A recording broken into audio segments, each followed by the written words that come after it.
so pleasant about that place. Even your emotions have an echo in so much space.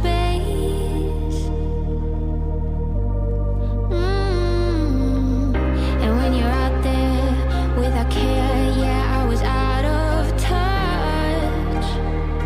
But it wasn't because I didn't know enough. I just knew too much. Does that make me crazy? Does that make me crazy? Does that make me crazy? If you hate cops just because they're cops, the next time you get in trouble, call a crackhead. As I've said about her before, I think she's the reason there are directions on a shampoo bottle. When you have hypothermia, you don't strip naked and run in the snow. Right. Senator Schumer never makes the same mistake twice. He makes it 5 or 6 times just to make sure he got it right. Clowns to the left of me, jokers to the right. Republicans aren't perfect, but the other side is crazy. These people are about 10 exits past normal. The party is controlled right now by people who majored in online activism with a minor in puberty blockers. They're screaming like Musk stole their dog or something. Just from a political standpoint, you never interfere with your enemy when he's kicking his own ass. They're worried that she doesn't. They're worried that she was that kid in grade school who ate paste. People are worried that if she walked by a polygraph machine, the dang thing would explode. He basically used the Democrats as a chew toy. If you think this list is real, you probably think that Elvis is alive and running a small bait stand on Lake Erie. My Democratic friends, Brian, seem determined to find out what it's like to be a Jets fan. It sounds like the game room of a mental hospital. They're so upset. That's like being opposed to children or prosperity or golden retrievers. Tariffs are like whiskey.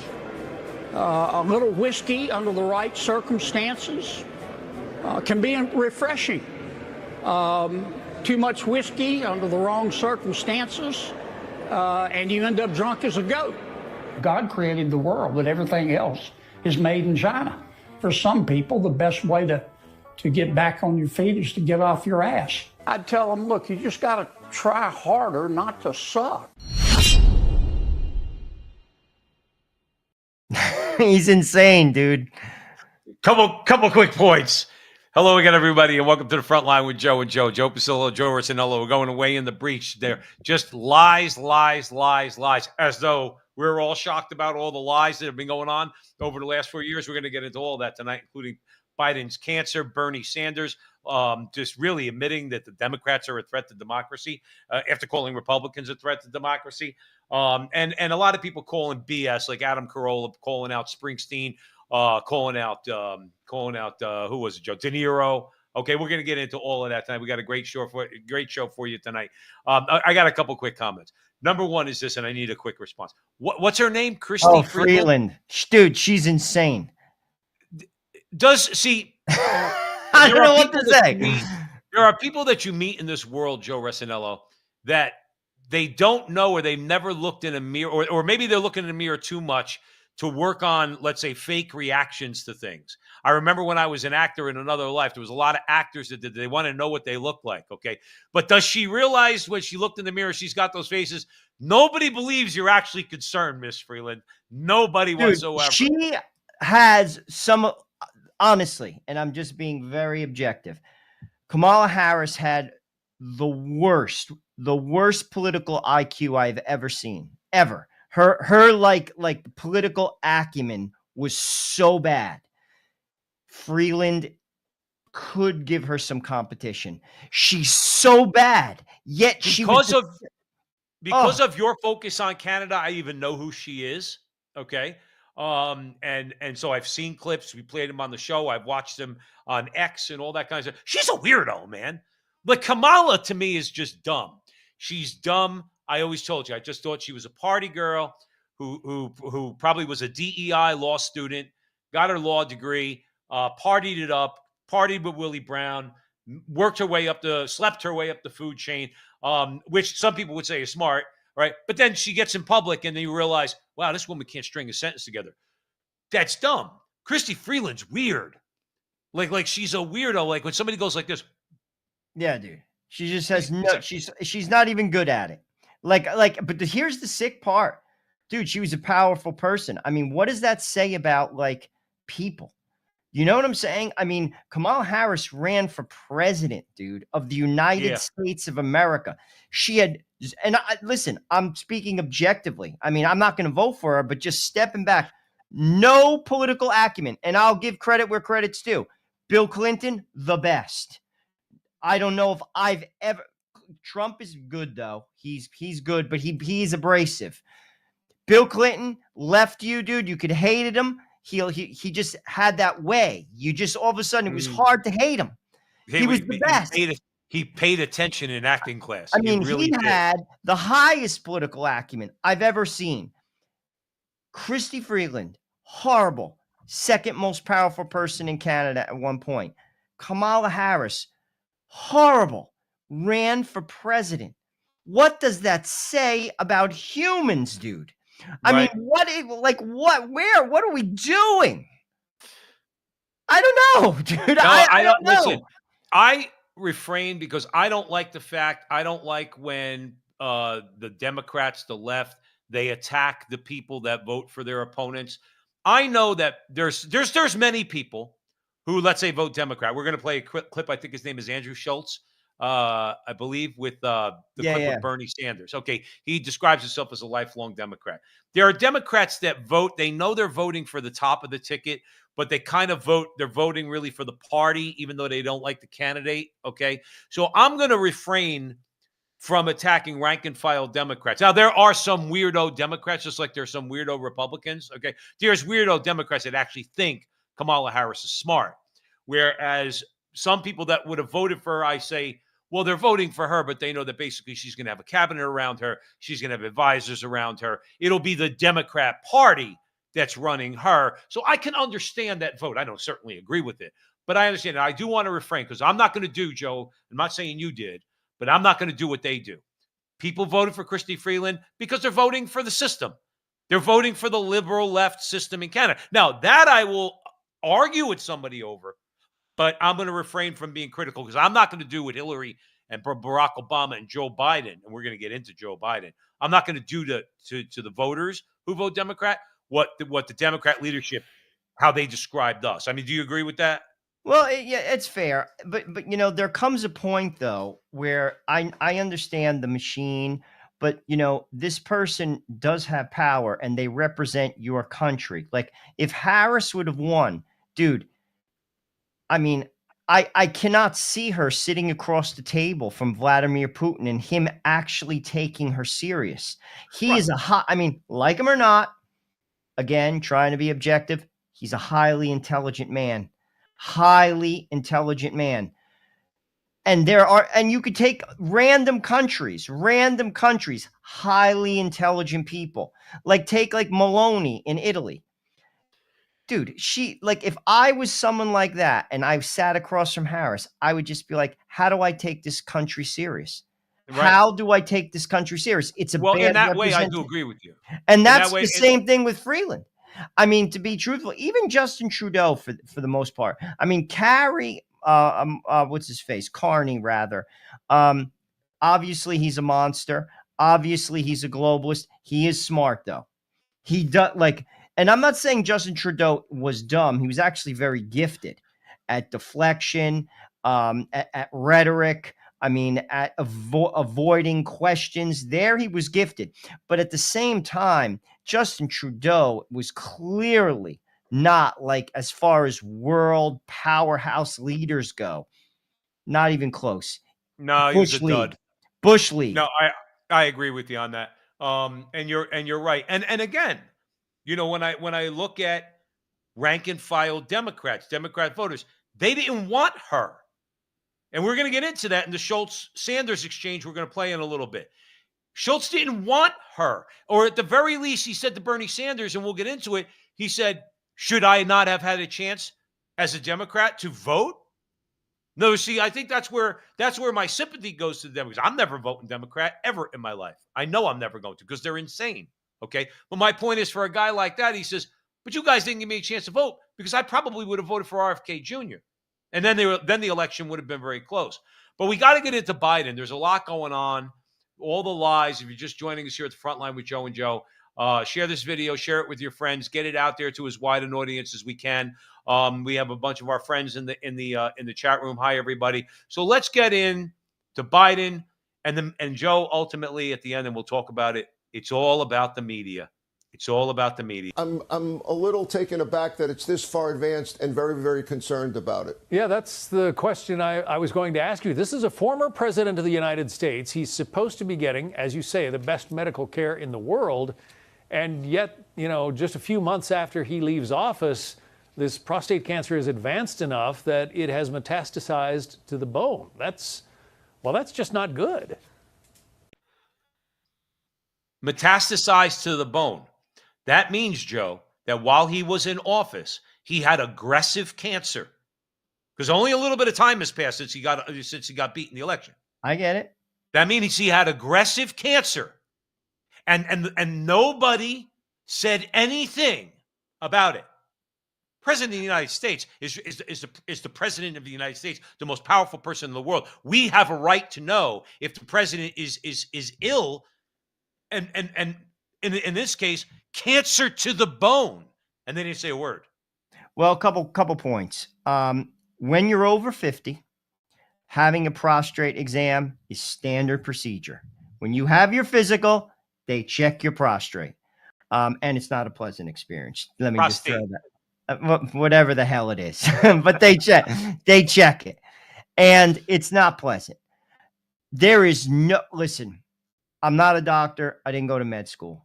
I do have a PhD in common sense. The dude, I would bet a lot of money that they knew he had cancer. Because again, even if you're a regular person, that was a doctor being interviewed, by the way. If you're a regular person, I go to a physical once a year, you get that exam. Yeah. And they would know. They would know. In that examination, in your physical, in your blood work. He's the president of the United States. And to your point, we should have been informed. It's just an embarrassment. I'll be honest with you, Joe, and I've said this on other shows. I'm going to repeat it. It's incident after incident how anyone can take our country serious. I don't. Dude, it's like a vaudeville show. And it's 1 week after the next, an incident just like this, just things where you're just like, how do we take our government seriously, dude? How? Well, Joe, remember something. In 2020, they first of all, they get away with what they want because up until 2020, in other words, they've been, quite frankly, shady. They didn't feel they needed to in 2016 because they figured Hillary was a shoo-in. They didn't think Trump was going to win. And then in 2020, they rigged the election. We all know that now. That's just stone cold fact. Okay. Everybody knows that. They think they could do whatever they want because they had the elections under control. And even though I don't know what's going on out there as far as some sort of federal legislation in regards to election reform, but if they can't rig elections, guess what they're going to have to do? They're going to have to start being accountable. But these are people who don't consider themselves accountable. That's why Kamala Harris could string together sentences that make no sense whatsoever. That's why Christy Freeland could be the second most powerful person in Canada, because they're going to put them up because they're in control, or at least right now. We'll see what happens with elections. They're in control. They could rig stuff. They did it in New Jersey when what's his name, the Italian guy, was running for governor against Murphy. He won that election. And he's another establishment Republican punk because he could have fought that. He could have fought that, and he might have been make some headway because everybody knew that he won that election. Okay? But Democrats get away with what they get away with because they rig elections. It doesn't have to be overt like Fidel Castro. All you got to do is they realize all you got to do is pick up a few counties. My larger point is that's why they don't care. That's why they don't care to tell you that Biden had cancer. And then they get their media lackeys. I think it's Jake Tapper recently came out. There's a Oh, video that's an going around. No, embarrassment. but there's a video going around of him admitting he was wrong. There's a shocker. It's an embarrassment. Again, another perfect example. How do you take any of these people serious? And here's the thing. I'll tell you what, we've been doing this for 7 years, and I've learned a lot about the government. I've learned a lot about people. It's a study of people. Dude, what they said in Rome is 100% correct. Bread and circuses. Give them the bread, give them circuses. They'll never say a word. In America, drive your SUV that you're leasing, have a little bit of money, little bit of disposable income, have some weed, get your abortion. Forget it. I don't care. And have your Netflix. That is people. Dude, they just accept this type of nonsense. How it's accepted, it's for the life of me. Because to be honest with you, I don't accept it. And I can't do anything about it. We do this show. We try to expose things. But what I do is I can't take any of it serious. These people are not serious, Joe. Right. How any like straight-faced, objective person who stands back and just watch incident after incident. Jake Tapper, who has people on the show, who he himself will look you square in the face and swear that Joe Biden is on top of his game, then thinks he could write a book and sell it to the American people that somehow he broke the story and he's the voice of truth. How anyone could accept that as reality? Dude, if you accept that as reality, there's nothing I can do for you. That is just sick. And Right. he does it with a straight face. He'll make millions of dollars. Yep. He's going to make a ton of money. And what you said about they expect to be taken seriously. They want you to take them as seriously as they take themselves, because they take themselves right. They think, Joe, remember, He thinks he's a journalist. They're the smartest people in the world. Dude, They'll Jake Tapper thinks he is an absolute, he is professional of a journalist. Dude, he does. That was like that other guy who was on, what the heck was the station? He bounced. He went from Fox to CNN. Then they basically crushed him. I can't. Not Wallace. Shepard Smith. Wallace? Oh, Chris Wallace. Yeah. Another one. Absolute farce. Right. Farce. Took himself so serious, dude. Right. Took himself so. And by the way, I thought he used to be fair, just like what's his name on Chris Matthews. Chris Matthews used to be fair. His hardball show back in the day. He took, and he was pro-choice. He took pro-abortion advocates to task. In other words, he would play hardball. Then all of a sudden, George Bush was running for a second term. Chris Matthews did a complete 180. Became a complete hack, couldn't take him seriously anymore. Whereas when you were watching hardball before then, but they show their partisan stripes. Well, if you're going to do that, that's fine. But now don't call your show hardball, call your show leftist hardball, because that's what you're playing. But they're all lying, Joe, and they're lying. When you think about the scale of this scandal, where do you think it will go down, and how do you think people will remember the Biden presidency now that we know how cognitively impaired he was throughout the duration of his 4 years? The auto pen scandal is going to be the biggest scandal in American history, bigger than Watergate, bigger than Iran-Contra, bigger than anything else, because you had the deep state Democrat oligarchs running this country and not somebody who was quote unquote elected. You simply can't have it. That's not the way the United States of America is allowed to operate. And my number one question is, Kamala Harris, what did you know and when did you know it? Where have you been? What were you doing? Because it is the vice president's responsibility, as well as the cabinet, to alert the American people to an inability of the commander in chief to do his job. I can't believe, and you can mark my words, Republicans, just like every other scandal that we told that they were going to get to the bottom of, Joe Rossinello, they're going to get to the bottom of it. They're not getting to the bottom of crap. They're not going to do this. Whole auto pen thing is going to go away, and the Republicans won't. This is a bona fide scandal. Ron Klain and two other people, the accusation is, Joe and Joe are not accusing them. It's out there. You could go and look at it. The accusation is that they were selling The ability, they were selling Biden's signature to their friends for certain favors and for cash. Now, my larger point is this. Am I shocked? Am I shocked at anything atrocious that the left does? Of course not. They stuck Biden in a basement or in a Lincoln bedroom or wherever they stuck him, and they had the pen going for all the crap that they wanted. And Obama's fingers are all over that too. His fingerprints are all over that too. Am I shocked at that? Well, No. I'll be honest. But I didn't hear about that money deal, but what I do know is I read an article. He clearly was not competent, and he clearly had a machine. He was a puppet. I'm sorry. He was a puppet. Joe Biden, there is no way that man worked a 12-hour day. There's no way that he worked a 12-hour day. And the president's job is an 18-hour day. It is an absolute farce. And frankly, nothing, to your point, will happen. People should be in jail. How does anyone take our government serious? Anyone. You dude. can't. I mean, I'm being truthful with you. The man walked into the jungle of Brazil. I watched clips of him, dude. I'll never forget this one. I think it was like on like the anniversary of like the storming of the beaches of Normandy. He was like in France. I'll never forget it. Dude, he had like a moment. He was completely lost. They were like, they might have been playing like the Star Spangled Banner, or like the national anthem. Macron, he had to move him. He was like pointing him. I was like, holy crap. Yeah. This dude is completely oblivious. And that was maybe like 18 months before the end, 2 years before the end. There was incident after incident, and they all swore up and down. Again, absolute vaudeville.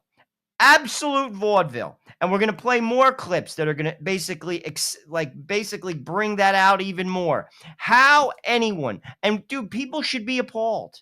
Joe, people should be appalled. They should be frightened. We're supposed to have representation. These are the people. These are our voices. We have no voices.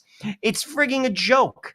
And it's sad, actually. And with that said, it's actually terrifying. I mean, I have young kids. You have a son.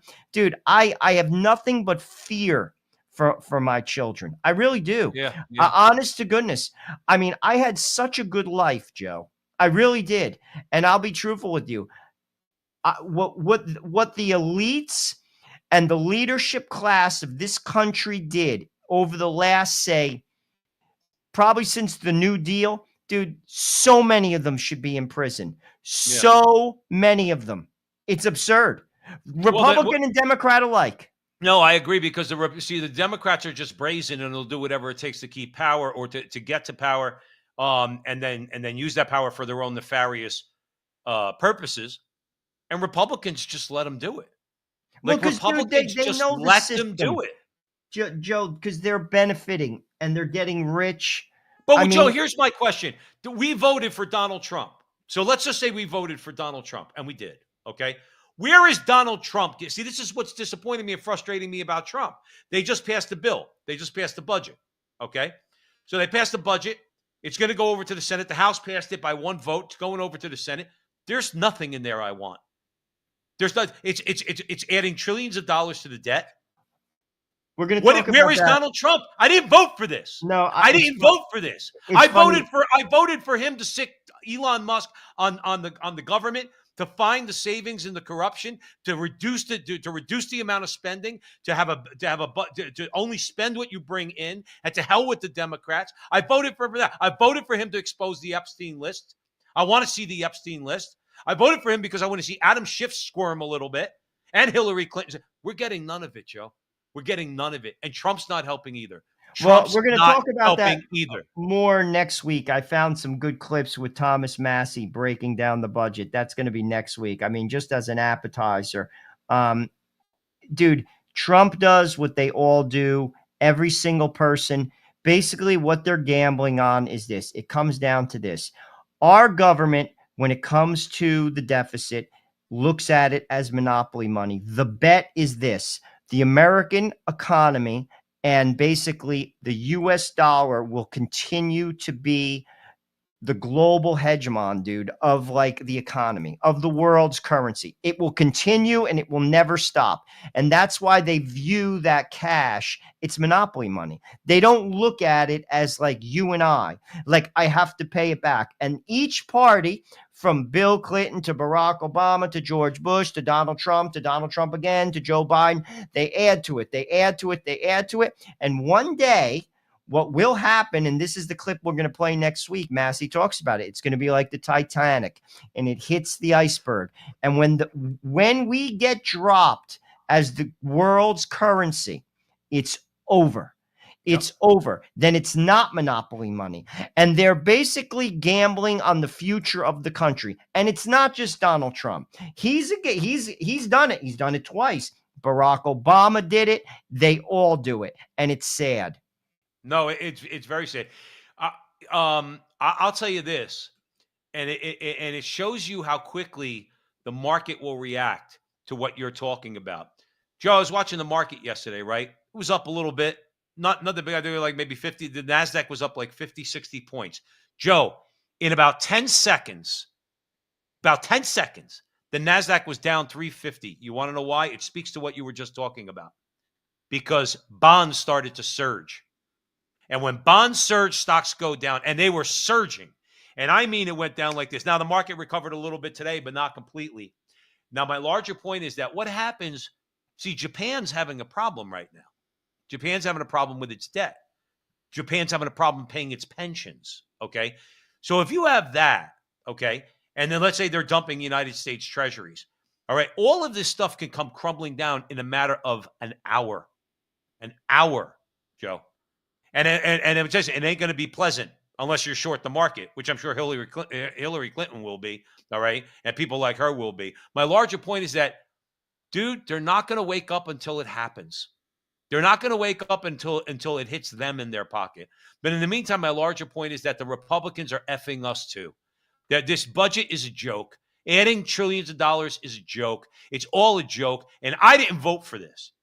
And I'm frustrated. Now here, let's look at the other side, okay, for a second, and a little bit of a sane person. I think a lot of voters had is like, they didn't even know if it was her. We didn't even know if Biden was president. We didn't even know if these were her talking points. And we felt that over the last 4 elections, Democrats, we felt that we didn't have a say on who could be president. We talk a lot about the Republicans being autocrats and oligarchs and taking over democracy, but from the Democrat perspective, and I'm a lifelong Democrat, I felt like the Democratic Party completely removed the democratic process from its constituents. And I think they need to have some accountability of that. No argument here. I donated for you. I mean, I wanted you to, like, 2016, I was like, this is going to happen. This guy's going to do it. And it felt like they stole it from me. And I'll be honest, it broke my heart when you supported them. Look, but you have, in the world that I live in, you got a choice. And I mean, a lot of people, including my wife, agree with you. But, you know, you're down to a choice. Is it going to be Hillary Clinton or is it going to be Donald Trump? Not a great choice. But it ended up being him anyway, so why don't we burn it down? Well, because it's easy to say burning it down means that children are not going to have, you know, food to eat, that the schools will deteriorate, people will not have health care. I got it. And I'm an elected official. I got to represent the people. That's fair. And I can't turn my back on. But then could we not also say, if ostensibly there hasn't been a fair primary for the Democrats since 2008, are they not also a threat to democracy? Yes. We often hear. Fair enough. That is, yeah, I'm not going to argue with that point. See, the problem with Bernie Sanders in that he's just trying to placate them, because you could look, and Joe, I'm pretty good at this, okay? Read his body language and look at his face. He doesn't want these questions. He's in that arena because he probably wants friendly questions. And they were actually these are the other guy I don't know about, the last guy who was talking, Schultz, is obviously said, I'm a Democrat, okay? And Bernie Sanders doesn't want to talk about it. That's why he's kind of like just agreeing with them. Yeah, well, yeah, okay, fair enough. Yeah, fair enough. Yeah, but if I don't vote for Hillary, then, or if we burn it down, kids don't eat. Don't worry, Bernie. Kids are eating. Don't worry about it. All right. If they're not eating, it's your fault. Okay. It's your fault, not our fault. Okay. Not Donald Trump's fault. It's your fault. Okay. But Schultz made a good point. You didn't give me a chance to vote.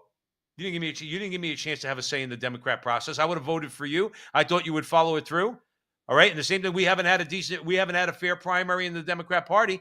And guess what? And Bernie Sanders is just kind of like, nope, you're right. You're right. Yeah, I guess we are a threat to democracy. And underlying it all is for him and the whole rest of them, okay, is the ends justify the means. The same with the atheist, Sam Harris, said it's okay to lie if Donald Trump doesn't become president. To prevent Donald Trump from becoming president, it's okay to lie. They're consequentialists. The ends justify the means. We don't believe that. Okay? The process matters, and they took the process, and the Democrats threw it in the garbage. Well, I thought that was a great clip because they're right. I mean, Kamala Harris, she was picked up and dropped in. People didn't have a say. Again, objectively speaking, if you believe in the country, you should have a problem with that. Even if you're a Democrat, as they have a problem with that, you should have a problem with that. You should have a problem that Joe Biden had cancer and they didn't tell the people. You should have a problem that Joe Biden was clearly not at the wheel. He was not making decisions. If you think that Joe Biden was steering the ship, the man couldn't put his pants on. That's an exaggeration and probably unfair. He probably was in bed by 7:00 at night. I would bet money on it that Joe Biden, or he took a very long nap during the day. Right. Joe Biden was an old man. Old men don't work 12-hour days. They don't. Trust me. That's well, not Joe Biden wasn't working 12-minute days. But I'm just trying to be kind. Like, the man was not at the wheel. Objectively speaking, you should have a problem with that. And again, people don't, because they have their SUV, they have a little bit of money, and they don't care. And they don't care, the country is slipping away. The middle class is disappearing. The cost of living is getting absurd. Again, many reasons why the cost of living is absurd, but a big reason why is what happened during COVID. We printed money we didn't have. We sent money out all over the place. And that's why eggs cost whatever they cost and gas costs whatever they cost. And that's not just going to go away. Right. We wounded the country, and we allowed these people to do it. And they did it. Donald Trump's out there talking about a golden age. How are you going to have a golden age when you're adding trillions of dollars to the national debt? Because they're selling the future away, Joe. And but even Trump said he wasn't going to do that. Well, I hesitate to look at him like every other politician, but now he's forced me, as somebody who voted for him, into the business to say, well, Mr. Trump, I guess you're no different than anybody else. There's not going to be a golden age. You can't have a golden age as long as you have a Congress that could spend more money than it brings in. You cannot do that. You cannot have a golden age unless you have an actual 50-year plan to reduce our debt and to eliminate our debt. And that means never going to happen. Well, then the country's finished. No, I would agree. Joe, remember something real quick. The Spanish Empire lasted 200 years. And what is it that primarily killed them? Okay. Number one, it was inflation. Okay. Because they just mined too much silver. And at one point, nobody wanted silver anymore because they mined it all and they were overflowing with silver. It'd be like too many dollars being out in the economy. And the other was debt, and they collapsed. Okay. And it's the same thing.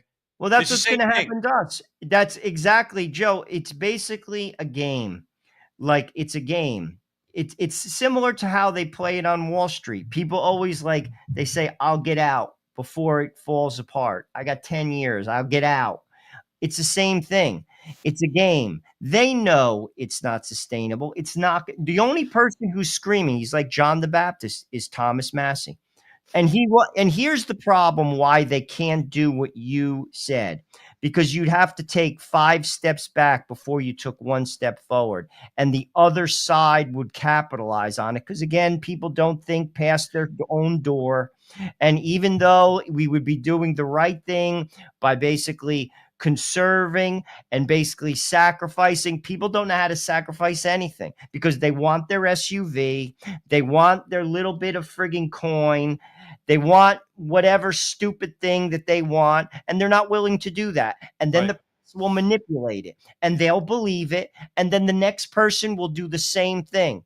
And what they're doing is basically ransoming the future for their grandchildren, whether they see it or not. And they probably don't, because again, all they care about is their SUV. And that's it. I want to drive my SUV, my lease. I don't even own it and I can't afford it, but I'm going to pay for it anyway. And that's America. And I hate to say it. And that's why it's not going to last. You know, they think that we're probably, and I'm talking about, when I say they, I'm talking about Republican politicians. They think that we're simpletons, but you know, and I'm going to give them a reason to call me a simpleton. I'm a simpleton. You know what you do when you're president of the United States? You get all the Republicans in the room, say, we're changing this country, and here's how we're going to do it. And I don't care what any of you say, because I promise you, I will primary your ass in 2 years, and we'll get you out, so you won't even have a job anymore. Here's what we're going to do. We're taking all the spending. We're taking out all the waste that Elon Musk is identifying, okay? And all that's going away. That's going to be at least several $100 billion. We're taking out full departments, the Department of Education. That's going to save several $100 billion. And our baseline is going to be 2020 pre-COVID spending.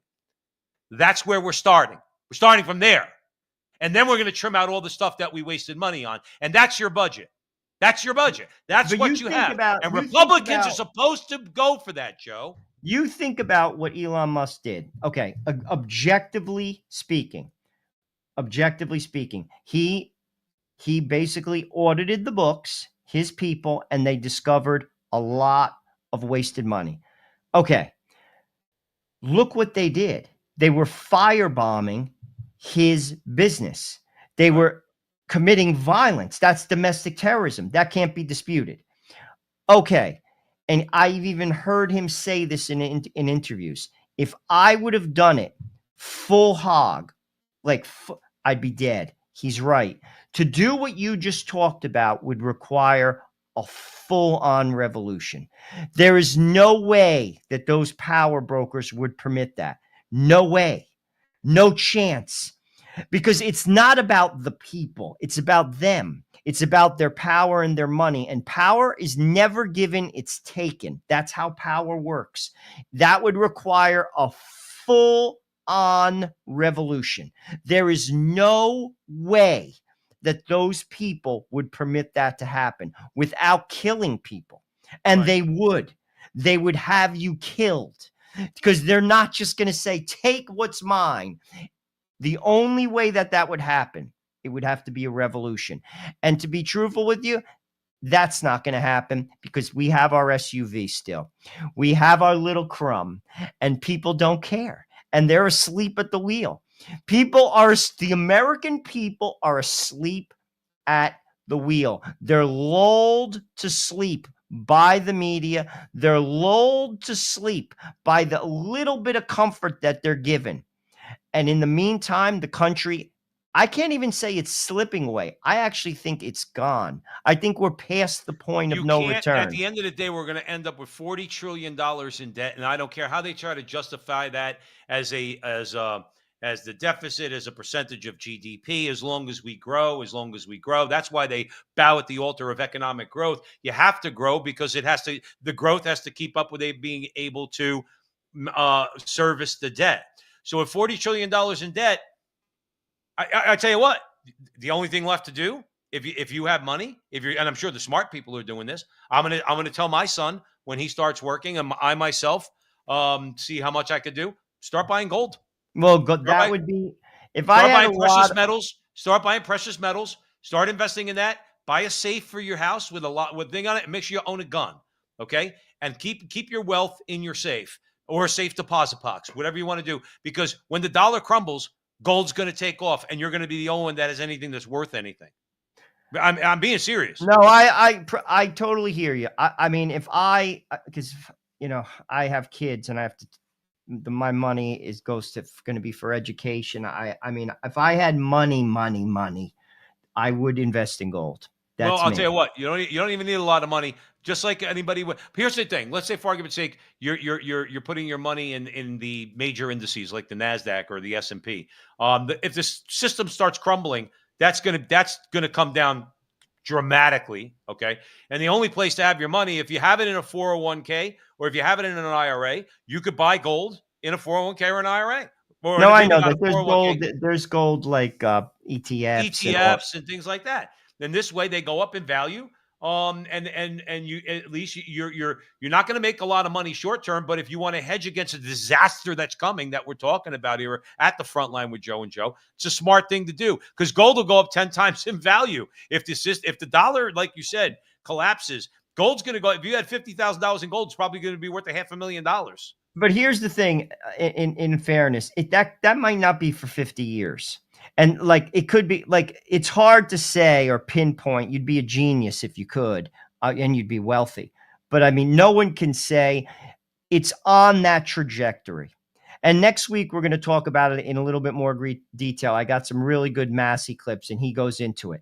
The guy's as smart as a whip, and frankly, like I said, he's John the Baptist. He'll go nowhere because, frankly, people aren't interested in sacrifice. They're not interested. At least his district, he gets 70%. Oh, dude, he's there for as long as he wants to be. And I pray that he could have a positive influence on his Republican colleagues, as many of them as he can, and maybe I'm saying maybe, Joe, maybe help to form a bloc in the Republican Party of stalwart people like himself, and tell the Republicans, we're not voting for crap, we're not voting for anything. If you're not going to listen to us, we're just going to stonewall you, and we don't really care because we're all from safe districts. Our people will vote us back here, but they'll vote you out and they'll vote those Democrats in. So make your choice. I'm not voting for your damn spending bill. Well, it would take again. People have to feel the burn. People like talk and like sense and facts. Dude, I that's another thing I've learned over the years of doing this. And we have laid out so many facts, Joe. So many facts. In many cases, we were ahead on a lot of things. A lot of things that happened. You and I it's all on the internet, so you could go check it out if you don't believe us. Facts don't mean anything to people. They don't. It just goes right over their head. They don't care. Right. They're in their own little stupid world. I hate to say that, and I don't want to be demeaning, but like they're in their own zone. And frankly, as long as they get their little crumb, they care about from their kitchen table to their front door. Anything outside of that, I could care less. I could care less. They'll walk over your dead body in plain English. I hear you. It's sad. I hear you. How does anybody you look at? I mean, just let's look at just one example. How do you vote for a group of people that destroyed the cities in this country? The Democratic Party, the Democratic machine was in power for 12 years. Look at what happened to our cities in that time period.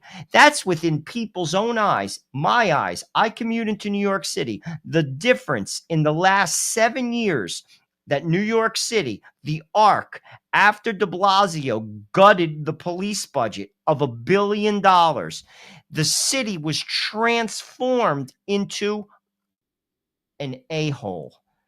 And that's right in front of your eyes. It actually is like the movie Escape from New York with Kurt Russell. Now, that's what it's like. And the same people will vote for the same people that do that, and they live and work and commute in that city. Well, how can you do that? Like step back. No, Joe, because it's a sickness. It's their religion. It's their religion. But then, Joe, here's the thing, though. But then when they're starving in the street, I'm going to have to do a lot of praying for the grace to be able to feed them, because my principal reaction will be sit there and starve because you brought this on yourself. The sad part is we'll be starving too. What? When the country falls apart, no one is going to be. But somehow they think that they're not going to be. Dude, if this country falls apart, economically speaking, dude, we're finished. All of us are finished. Well, all of us. We'll see what happens. I mean, listen, talking about money. Do you know what? You know the St. Paul says when I was a child, I spoke as a child, I thought as a child, but when I became a man, I learned to put away childish things. So when I was a younger man, okay, I spent a lot of money on Robert De Niro movie tickets. Bruce Springsteen CDs. I know I'm dating myself. Okay. And I don't care if it doesn't come out to a lot of money in the grand scheme of things. I want Bruce and De Niro to give me my Bruce and Trump. Who's winning this so far? Well, here's a little experiment. Remember 20 years ago, you think about Bruce Springsteen and you think about Robert De Niro, and you're like, I don't know what those guys are thinking, but they're geniuses. I never hear them do interviews. I have no idea what their intellect is, but they have to be geniuses. And then they both started sharing their opinions in like the last 20 minutes. And now we know they're buffoons and fools. It's sad what they did to their legacy. Like Bruce Springsteen is an idiot, and so is De Niro.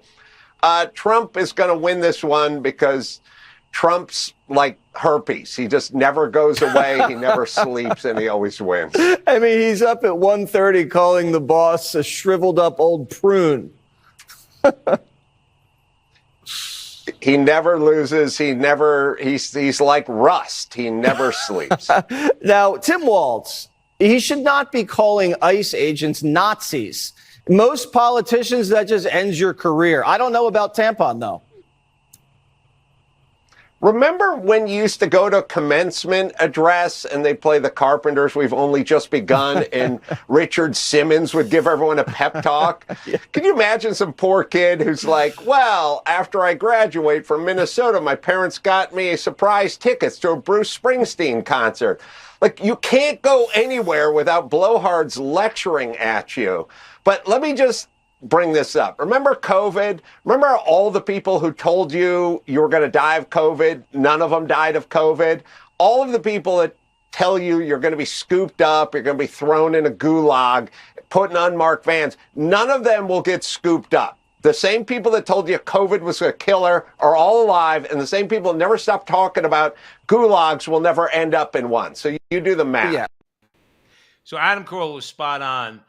I will say this. Robert De Niro, there is something that I mentioned earlier that politicians have done. I mentioned it on the front line with Joe and Joe many, many times. Okay. But Robert De Niro and Bruce Springsteen both did the same thing. See, they both insulted the people that made them multimillionaires. Oh, they don't get it. People that made them multimillionaires. So Robert De Niro says, "Who are the people with that Robert? Who are these people that look at these people? Look at these people! Look at these people that voted for Donald Trump. Who are these people? Me, Bobby. But I'm the same guy. So I'm a jerk off because I voted for Donald Trump.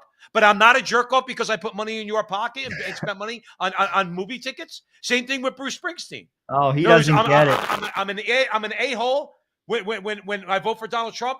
But I'm an okay guy when I'm putting money in your pocket. And there's me and you and millions of people like us that made them multi-millionaires. They should say thank you. And what do? They do what Linda Ronstadt did. They do what Carly Simon did. They basically say, it bothers me that half my audience is conservative. Well, F you. How about this? I'm going to write out a bill. I'm going to go find the old receipts for the movie tickets and the CDs, or I'm going to guesstimate it. And I'm going to send you a bill, the two of you, and I want my money with interest. How's that, Bobby?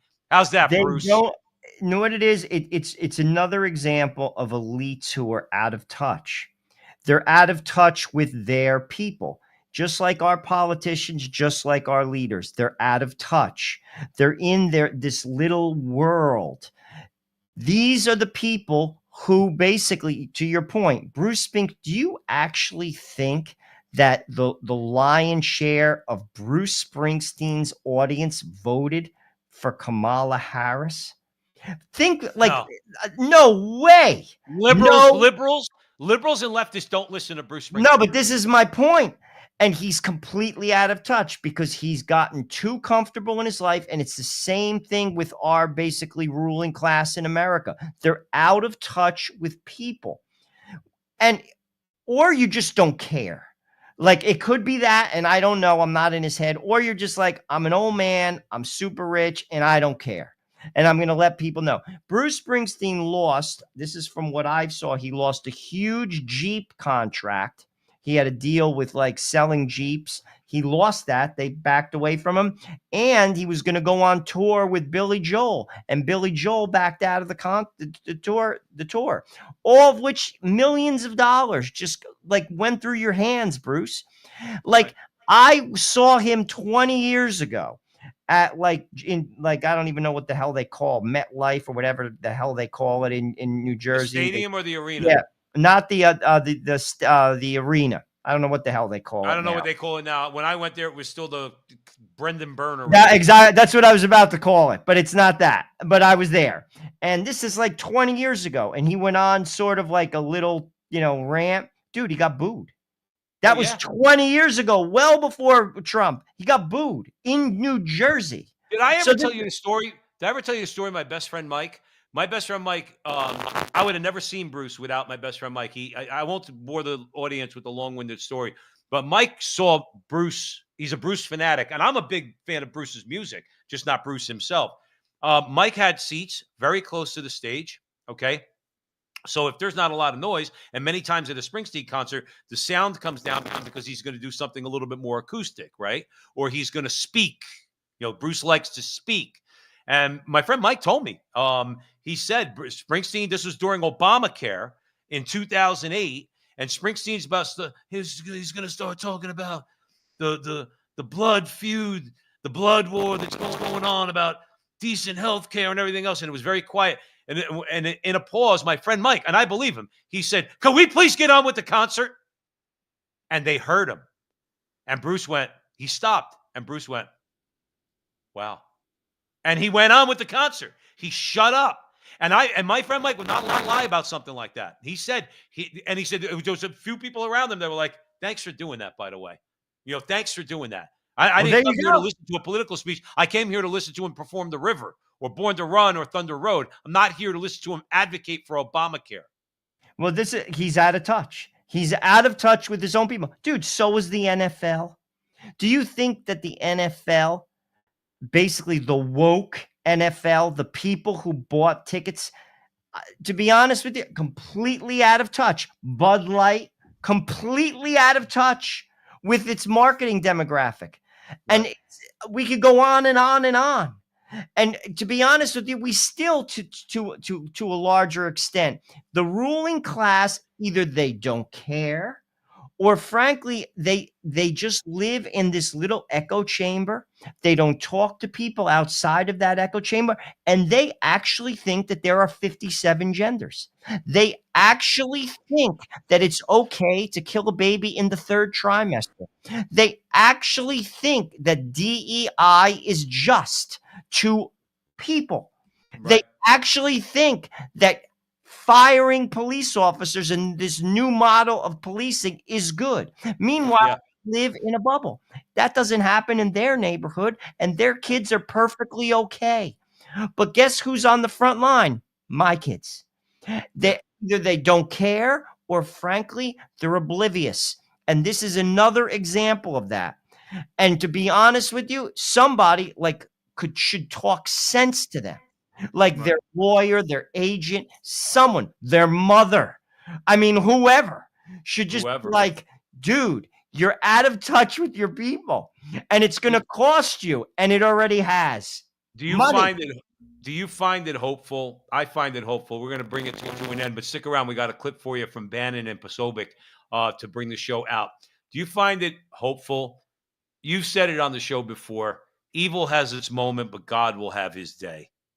And the darker the times come, whether it's on economics, Joe, look, the devil uses economics too to try to wreck people. Whether it's politics, whether it's all the major moral issues, whether it's transgenderism, gay marriage, abortion, all of it, okay? Evil's having its moment, quite frankly, but God's going to have his day. God will have his day. And it strikes me that we all have to do our part. We're all soldiers in this war. Small parts, large parts, middle parts. But the bottom line is we are soldiers in this war. But ultimately, we can move the dial a little bit, but what really is going to turn this around is an act of God. It's got to be. Because you can't sustain this. I agree with that. You have to have something so dramatic. Because, yes, God worries about our lives, our temporal lives, our temporal well-being, okay? So God does not want to see us wreck ourselves.